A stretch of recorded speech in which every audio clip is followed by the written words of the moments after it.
May the best engine win. Thomas and Friends.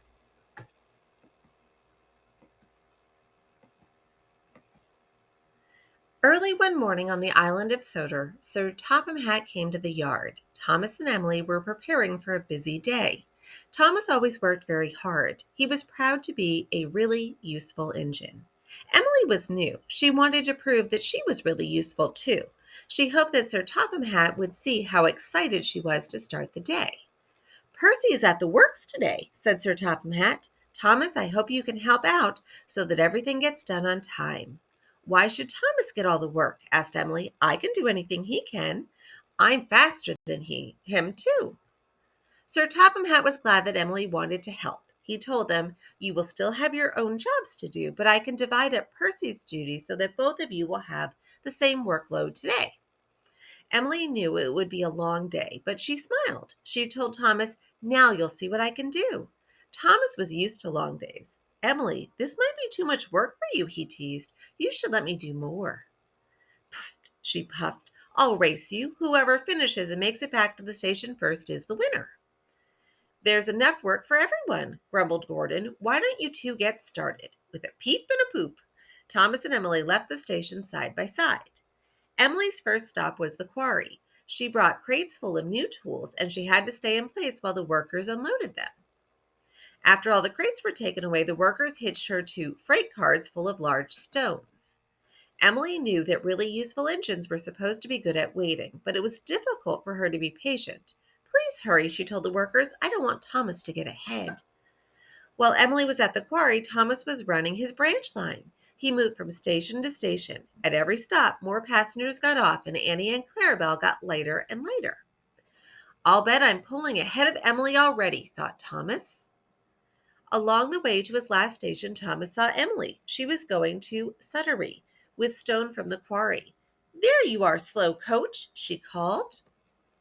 Thomas laughed. "That stone looks awfully heavy," he said. He hoped that Emily would get tired from hauling such a heavy load.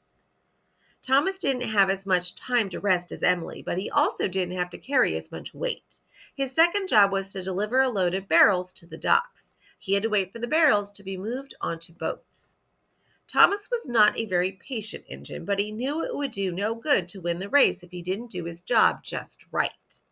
"The other engines will tease me forever if Emily wins," he thought. He would have to go extra fast to his next stop. "Is it time to go back to the shed?" he asked his driver. "You still have to haul some troublesome trucks to Kronk," said the driver. Troublesome trucks are always bumping and bashing. Thomas had to work hard to keep them in line. "Don't try anything funny," he said as they left the station. But soon Thomas had to stop at a signal. The signalman explained, "Some rocks have fallen onto the tracks. You'll have to wait until the way is clear." "Oh, bother," said Thomas. "I wonder where Emily is now." Emily had left Suttery. Her final job was a special along the mountain route. Along the way, she passed Thomas, who was stopped at the signal. "Poor Thomas," she called to him. "Looks like you're stuck." Emily sped up. She saw a sign warning of a winding track ahead, but she didn't want to slow down and risk losing the race.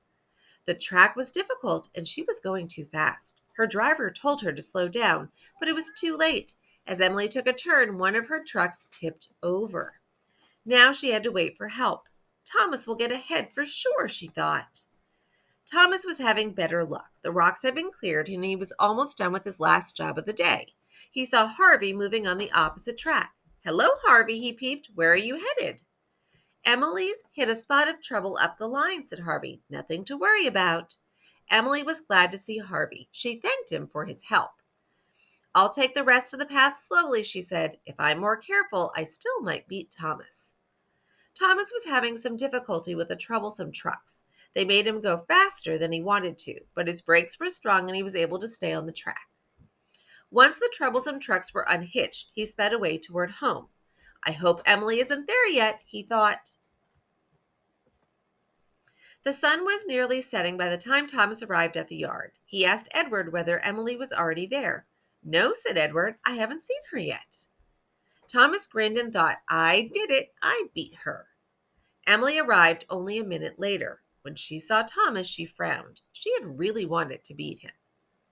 Thomas saw her sad expression. He knew that he would have been sad if he had lost, so he decided not to brag. That was a close race, he said. You won fair and square, said Emily. But I'll beat you tomorrow, she added. Thomas laughed. We'll see about that.